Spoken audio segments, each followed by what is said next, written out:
रोज की तरह पूजा आज भी किचन में गई तो उसकी सास सुनीता जी ने ताना मारते हुए कहा, उठ गई महारानी, अब चाय क्या तेरे मायके से बनकर आएगी। पूजा ने भी तपाक से कहा, मम्मी जी, मायका मेरा हो या आपका, बात तो एक ही है, आप ही चाय मंगवा दीजिए। तभी पूजा की ननद रीना आई और बोली, भाभी यह क्या बोल रही हो आप मम्मी से, सास है वह आपकी। पूजा ने तपाक से कहा, अरे जाओ जाओ, तुम तो सिखाओ ही मत, और चाय बनाकर देनी है तो खुद दे दो, तुम्हारी ही तो माँ है। रीना पूजा को घूरती रही और पूजा अपनी और देव के लिए चाय बनाकर कमरे में ले गई।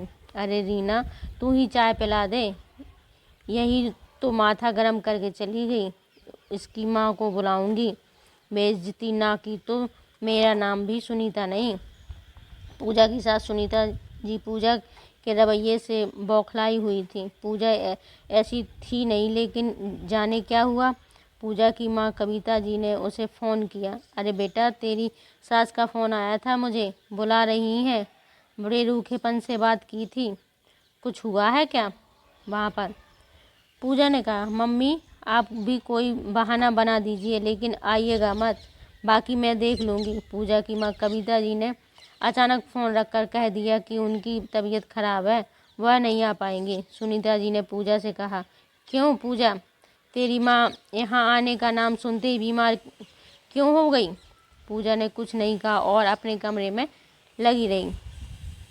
सुनीता जी ने उसका हाथ पकड़कर कहा, सुनाई नहीं देता क्या।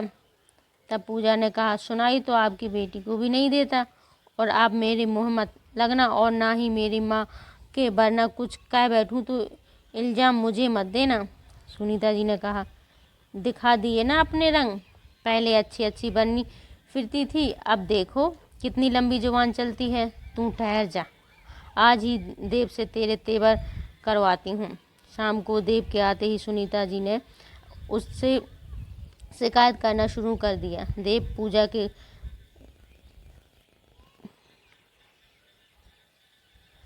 पूजा के पर तुम काटोगे या मैं काट दूं, बहुत सिर चढ़ गई है।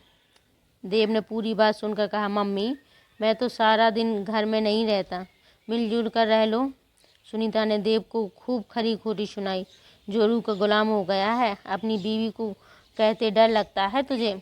एक दिन पूजा ने अपनी ननद रीना को आवाज़ लगा कर कहा, रीना तुम यह बर्तन धो दो, तब तक मैं आटा गूँथ लेती हूँ। रीना को तो अपनी भाभी का यूं काम को कह देना बर्दाश्त ही नहीं हुआ।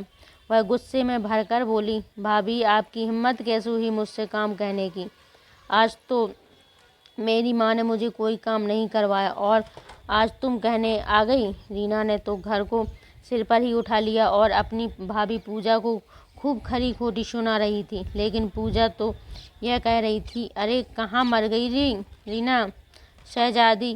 पूजा ने गुस्से से चिल्लाते हुए अपनी ननद रीना को आवाज़ दी, तो रीना फिर से गुस्से में बाहर आकर बोली, क्या हुआ भाभी, आज फिर कुछ सुनने का मन है क्या, अगर मुँह चलाया तो घर भिजवा दूंगी भैया से कहकर। पूजा ने फिर भी कहा, भैया को तो मैं देख लूँगी, फ़िलहाल कपड़े धो दो। रीना ने चिल्लाकर अपनी माँ को बुलाया और कहा, माँ आपने इसे ज़्यादा ही सिर पर चढ़ा लिया है, मुझसे काम कहती है, लगता है मुझे भगाना चाहती है। सुनीता जी ने कहा, यह कौन होती है तुझे भगाने वाली, भगाना तो इसको पड़ेगा, आज इसकी माँ को बुलाती हूँ, देखती हूँ इसकी माँ कैसे नहीं आती। सुनीता ने तुरंत पूजा की माँ कविता को फ़ोन लगा दिया और कहा, आधे घंटे के अंदर यहाँ आ जाइए, आज फैसला होकर रहेगा। पूजा की माँ कविता जी आधे घंटे में आ चुकी थी और राकेश को भी सुनीता जी के घर बुला लिया था। कविता जी के आते ही सुनीता जी ने कहा, आइए आइए समधन जी, आपकी बेटी के कारनामे बैठकर सुनिए आराम से। कविता जी ने पूजा को घूरा तो पूजा ने उनको शांत रहने का इशारा किया। पूजा की सास बोलती गई और कविता जी पूजा को गुस्से में देखती रहीं। अंत में मैं बोली, यह क्या तरीका है पूजा, क्यों हमारी बेइज्जती करवा रही हो। पूजा मुस्कुराती रही और बोली, सासू माँ आप मेरी माँ की जगह होती तो क्या करती। इस बात पर सुनीता जी को सांस सूख गया। रीना बोली, मुझे बीच में लाने की ज़रूरत नहीं है। सुनीता जी ने अपनी समधन को खूब खरी खोटी सुनाई और सीधे कहा, अपनी बेटी को लेकर जाइए यहाँ से।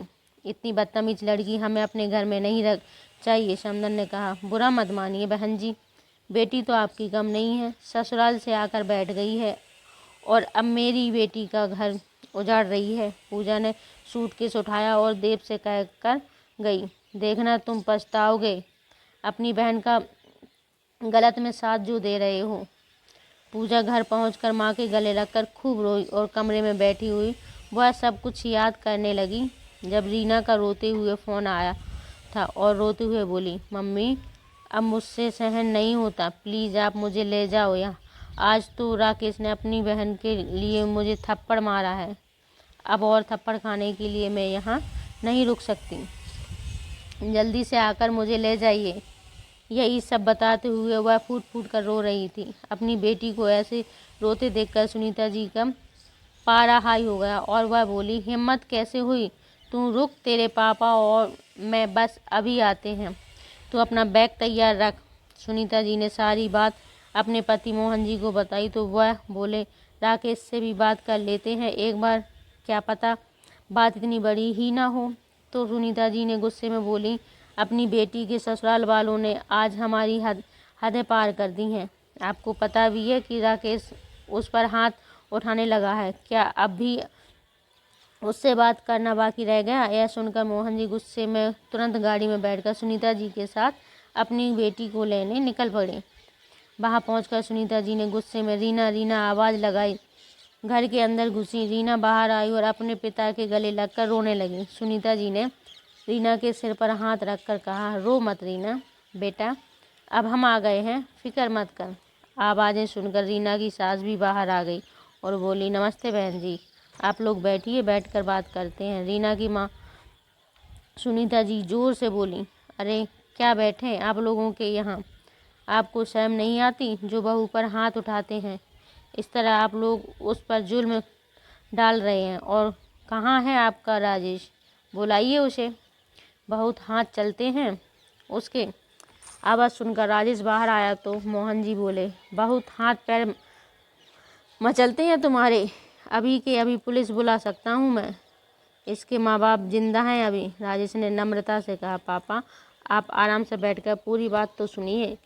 लेकिन मोहन जी और सुनीता जी आंखें निकालते हुए बोले, हे तुम लोगों से कोई बात नहीं सुननी, और सुने भी क्या, अपनी बहन के लिए मेरी बेटी पर हाथ उठाया है तुमने, इसका हर्जाना तो भुगतना पड़ेगा तुम्हें।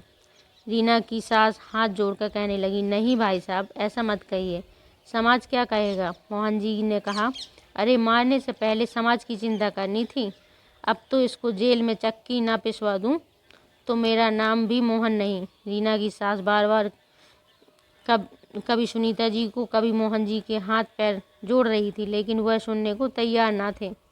अपनी माँ का गिड़गिड़ाना राजेश को अच्छा नहीं लग रहा था। उसने कहा, नहीं माँ, कोई ज़रूरत नहीं है इनके आगे हाथ जोड़ने की, ले जाने दीजिए इन्हें अपनी बेटी को, ऐसे भी यह दिन रात यहाँ करती ही क्या है, घर तो इससे संभाला नहीं जाता, कोर्ट कचहरी की धमकी से मैं नहीं डरता, जो करते हैं करने दे।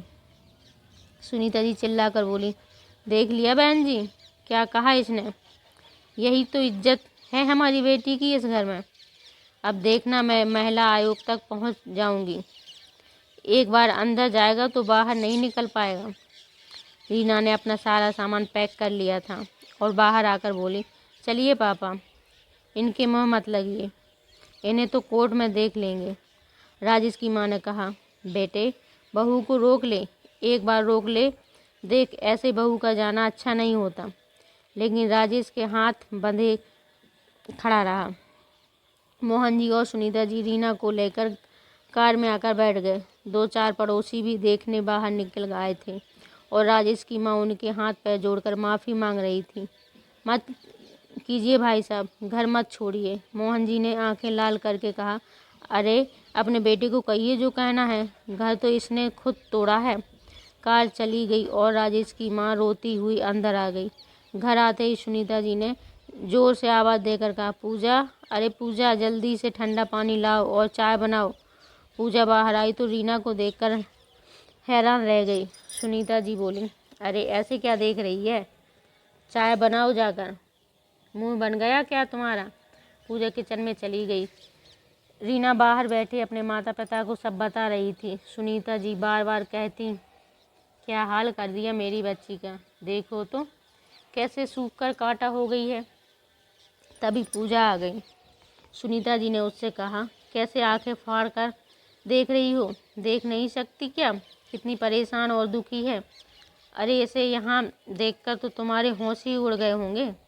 पूजा कुछ बोल नहीं पा रही थी। उसने शाम तक देव के आने का इंतज़ार किया। जैसे ही देव आया तो सुनीता जी ने राजेश और उसकी माँ के बारे में भी भरकर बुराइयाँ की। देव ने कहा, मम्मी आपको तुरंत कंप्लेंट करना चाहिए था। घर क्यों आ गए? सुनीता जी बोली, अरे यह घबराई हुई थी, परेशान थी, इस कारण घर आ गई। पूजा ने अकेले में देव से कहा, देव आपको नहीं लगता कि राजेश जी से भी बात करनी चाहिए? एक तरफ सुनोगे तो घर टूट जाएगा। देव ने कहा, अरे राजेश तो हमेशा से ही रीना को परेशान करता है, घर बचा ही कहाँ है। पूजा ने अगले दिन खुद ही रीना से बात करने की कोशिश की कि दीदी घर बहुत मुश्किल से बनता है, तोड़ा तो पल भर में जा सकता है, पर राजेश जी से एक बार बात तो कीजिए। रीना ने कहा, अगर आपकी ननद घर बैठकर आपसे जुबान चलाएगी और सारे काम करवाएगी तो क्या करेंगी आप? उस दिन मैंने नीतू को अपनी एक कुर्ती और शॉल धोने को दे दी क्योंकि मेरे हाथ में मेहंदी लगी थी। पता है उसने क्या किया? मेरी शॉल को मेरे वाइट सूट के साथ धो दिया। सारी कुर्ती खराब हो गई। अनपढ़ गवार लोगों के बीच में ब्याही जाती मेरी तरह तो भी तुझे ही समझ में आती क्या? मुझे लगता है तुम भी उन्हीं की तरह हो। पूजा को बहुत गुस्सा आया लेकिन वह चुप रही। अब रोज ही घर में बस एक ही चर्चा का विषय रहने लगा। रीना दिन रात राजेश के बारे में बात करती थी, उसकी और उसके परिवार की खामियां गिन गिन कर बताती थी। उधर सुनीता जी और मोहन जी ने महिला आयोग में जाकर शिकायत की और वह लोग सुबह सुबह राजेश के घर पहुंच गए। बाहर से जोर जोर से आवाज़ें आ रही थीं। जोर जोर की नारेबाजी से पूरा मोहल्ला इकट्ठा हो चुका था। राजेश की माँ और बहन नीतू जैसे ही बाहर आए उनके तो होश ही उड़ गए। सब ने उनको पकड़ लिया। रीना को मारने पीटने के आरोप लगाकर वह लोग पुलिस को बुलाने की बात कर रहे थे। नीतू जोर जोर से भैया भैया चिल्लाई तो राजेश ने बाहर आकर भीड़ में से नीतू और माँ को खींचकर अलग करके डांटते हुए कहा, क्या चाहिए आप लोगों को? अगर लड़के वाले हैं तो इसका मतलब यह नहीं कि गलती हमारी ही है। लेकिन महिलाएं सुनने को तैयार ही नहीं थीं और बोली, जब शादी निभाई नहीं जाती तो करते क्यों हो तुम लोग? लड़की को घर में रखकर परेशान करते हो और अच्छे बनने की कोशिश करते हो। पुलिस दो डंडे लगाएगी तो सारे होश ठिकाने आ जाएंगे। राजेश की एक ना चली और पुलिस उसे जीप में बैठाकर ले गई। वहां पहुंचकर उसे सुनीता जी और मोहन जी से मिले। पुलिस स्टेशन में अच्छा खासा हंगामा हो रहा था और राजेश की माँ परेशान होकर रोए जा रही थी और नीतू माँ को शांत करवा रही थी। राजेश खूब समझाया लेकिन कोई सुनने को तैयार ना था। रीना ने सबके सामने अपनी ननद का हाथ मोड़कर कहा, बहुत जुबान चलती थी ना तेरी, कितना सताया था मुझे, अब बोल। यह देखकर राजेश ने सबके सामने रीना को जोरदार थप्पड़ जड़ दिया जिससे महिला आयोग की औरतों ने नारे और भी तेज हो गए और वह राजेश को मारने चल पड़ी। मुश्किल से बीच बचाव किया गया। सुनीता जी राजेश और उसके सास ससुर से यह कहकर बाहर निकल गई, आगे आगे देखिए होता है क्या, अभी तो यह शुरुआत है। रीना अपने माँ बाप के साथ घर आ गई लेकिन राजेश पुलिस वालों से छोड़ देने की गुजारिश करता रहा। उसकी बहन और माँ खड़े रो रहे थे। शाम के वक्त घर पर बैठे सब चाय पी रहे थे। तभी एक फ़ोन आया और मोहन जी को खबर मिली कि राजेश और उसके परिवार की जमानत हो गई है, उनको घर जाने दिया गया। सुनीता जी गुस्से में बोली, किसने छुड़वाया उनको? हमने तो कोई केस वापस नहीं लिया। रीना ने कहा, अरे मम्मी, यह बहुत चालाक लोग हैं, इसके मामा ही होंगे, उन्होंने ही छुड़वाया होगा। मोहन जी ने कहा, कोई बात नहीं, कोर्ट में देख लेंगे, वहाँ नहीं बच पाएगा। उधर पूजा बार बार देव से कह रही थी, मगर उसने कहा, पूजा अब कुछ नहीं हो सकता, केस बिल्कुल वापस नहीं लिया जाएगा। जिसने मेरी बहन पर हाथ उठाया उसको तो सड़क पर घसीट कर ले जाना चाहिए। तुम कैसी बीवी हो जिसे मेरी बहन के ससुराल वाले ज़्यादा सही लग रहे हैं। पूजा खामोश हो गई। कुछ दिन बाद पता चला कि रीना प्रेग्नेंट है और 3 महीने हो चुके हैं। उसने ठान रखी थी कि वह बच्चा इस दुनिया में नहीं आने देगी। पूजा को जैसे ही यह खबर मिली तो उसने फिर से समझाया, देखो रीना, बच्चे को बाप बहुत ज़रूरी होता है, तुम यह जिद छोड़ दो, एक बार बात कर लो, सब ठीक हो जाएगा।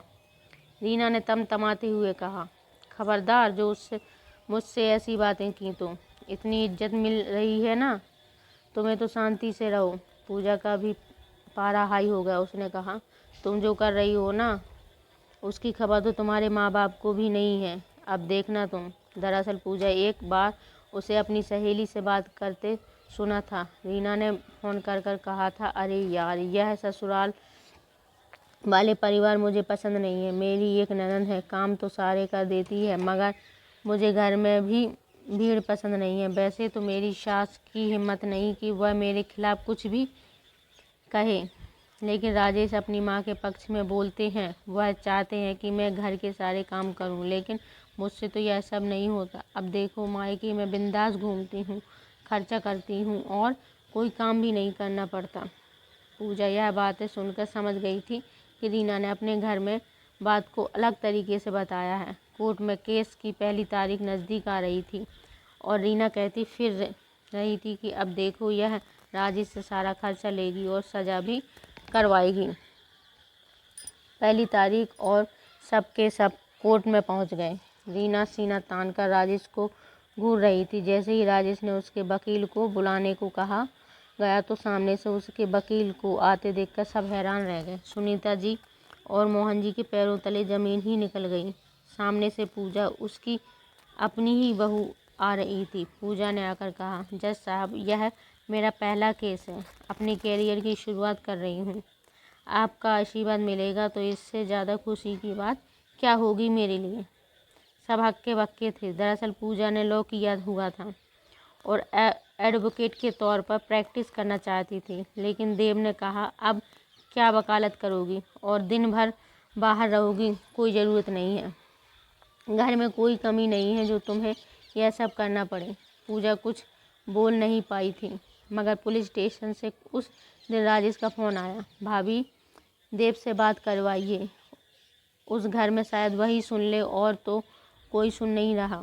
लेकिन पूजा जानती थी कि देव भी नहीं सुनेगा। कोई भी इस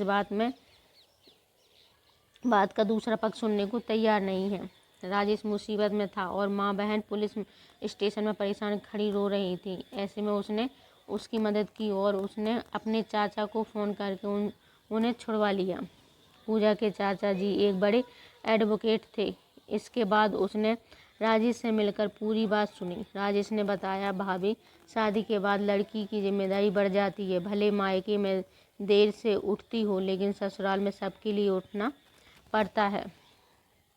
आप भी तो उठती हैं।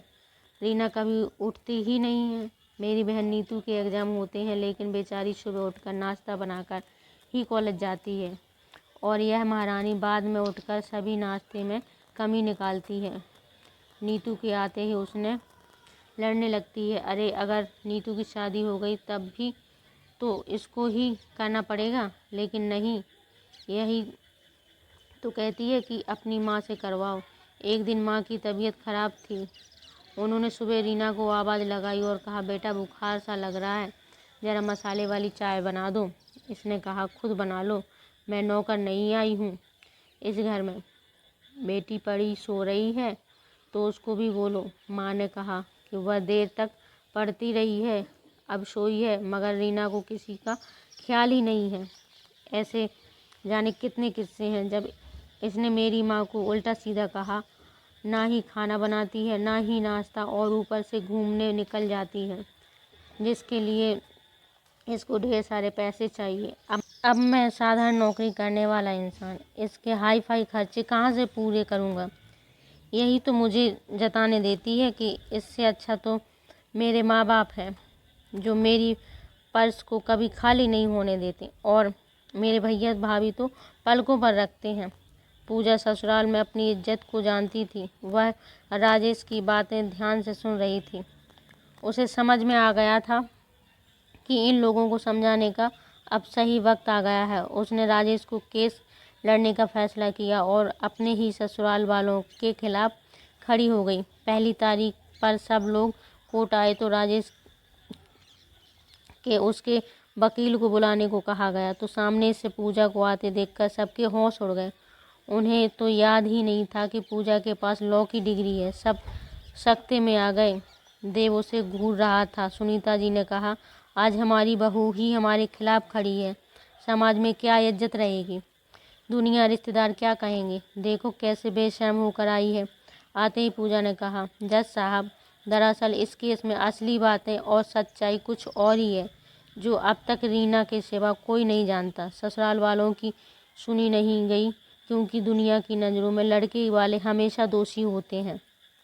मगर यह केस एक नई सोच को बढ़ावा देगा कि लड़के वाले भी लड़की से परेशान हो सकते हैं, लड़की भी उनका जीना मुहाल कर सकती है। यह सुनकर सुनीता जी की आंखें बाहर को आ गईं। आज तक तो उन्होंने रीना की ही बातें सुनी थी, राजेश का पक्ष कोई जानता ही नहीं था। दलील दी जाती रही और पूजा राजेश की तरफ से तथ्य रखकर उन्हें नकारती रही। उसने कहा, क्या सास की सेवा करना एक लड़की की जिम्मेदारी नहीं है? अगर सास बीमार है तो क्या बहू को घर नहीं संभालना चाहिए? रीना सवालों के जवाब भी नहीं दे पा रही थी। उसने कोर्ट में कहा, मेरी माँ ने कभी मुझसे इतना काम नहीं करवाया, लेकिन मेरी सास मुझे पूरा दिन काम करवाती थी। लेकिन उसकी यह बात नीतू ने झूठी ठहरा दी। उसने बताया कि कैसे रीना सारा दिन उसे आवाज़ देकर अपने लिए खाना कमरे के अंदर मंगवाती थी, अपने कपड़े धुलवाती थी और घर का कोई काम नहीं करती थी। इसके बाद पूजा ने वह रिकॉर्डिंग सामने रखी जब रीना ने अपनी सहेली से बात करते हुए कह रही थी कि उससे घर के काम करने का कोई शौक़ नहीं है। मायके में तो जल्दी उठना ही नहीं पड़ता और ना ही कोई काम करना पड़ता है। मैं तो राजेश से तलाक लेकर रहूँगी। राजेश के बस का मेरा खर्चा उठाना ही नहीं है। मेरे पापा मुझे कभी मना नहीं करते। घर में कोई रोक टोक भी नहीं है। मुझे तो आज़ादी से ज़िंदगी जीनी है। इतना बोलने के बाद उसकी सहेली ने कहा, रीना, शादी के बाद तो वह बात नहीं होती। तेरे घर में भी तो कभी भाभी है, उसे बुरा लगेगा। रीना ने हंसकर कहा, भाभी ने कुछ कहा तो भाई है ना, मायके भिजवा दूंगी।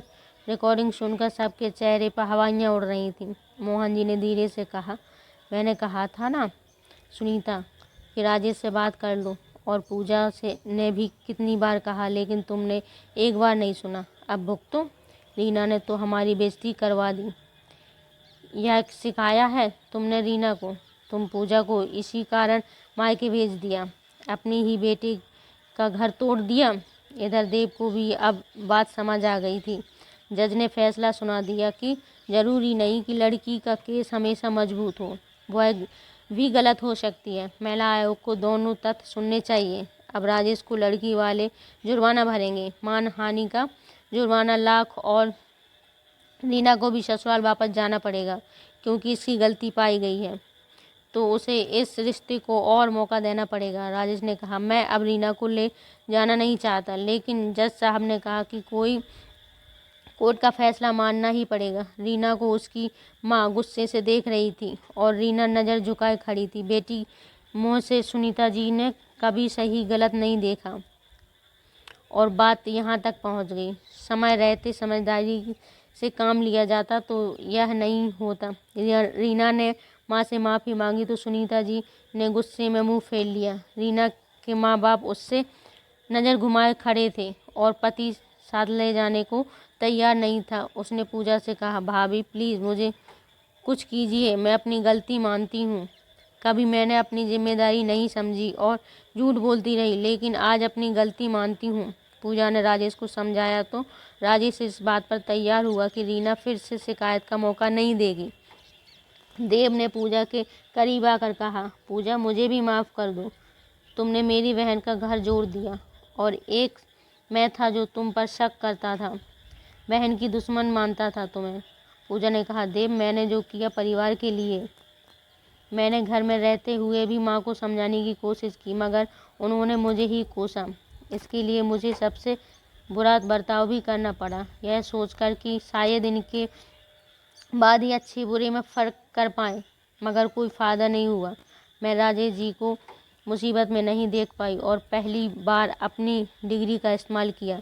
सुनीता जी भी उससे माफ़ी मांगने लगी, बोली, काश मैंने पूजा को समझाते हुए उसकी गलती पहले देख ली होती तो समाज में बेइज्जती तो नहीं होती।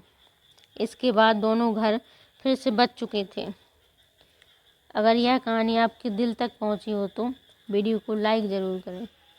मिलते हैं अगली बार एक नई कहानी के साथ। राधे राधे।